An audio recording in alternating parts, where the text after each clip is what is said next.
Hi everybody, it's Mallory Smythe and this is your Monday morning, where we at Endow seek to feed your feminine genius by providing you with just a small dive into the history, tradition, and story of our Catholic faith.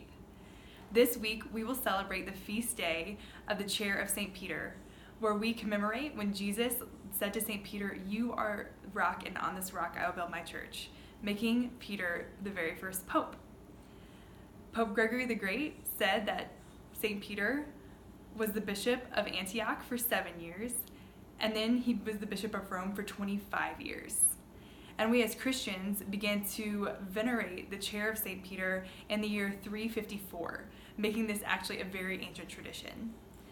But the point of venerating the chair of St. Peter is that it is meant to be a symbol of the mission of the church to take salvation to the ends of the earth, starting with the Pope and St. Peter. 2 years ago, I was incredibly lucky to go under the Vatican and see the bones of St. Peter. You might not know this, but it had been taken on tradition for years that St. Peter's Basilica was actually built on St. Peter's grave. And during World War II, Pope Pius XII actually had an excavation where they found a monument and they found the bones. They had those bones analyzed, and we can actually take on that analysis that those are the bones of St. Peter.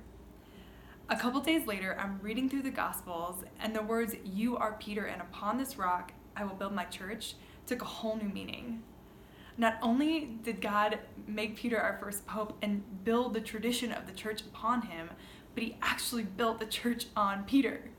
Our God is so faithful, and he is also so literal. As I was reading through some of the documents of the Feast of the Chair of St. Peter, I came across Pope Benedict's Wednesday audience. And he said something in there that I thought was very interesting. He said that St. Peter went to Antioch to be bishop, but that Paul and Barnabas had evangelized it first.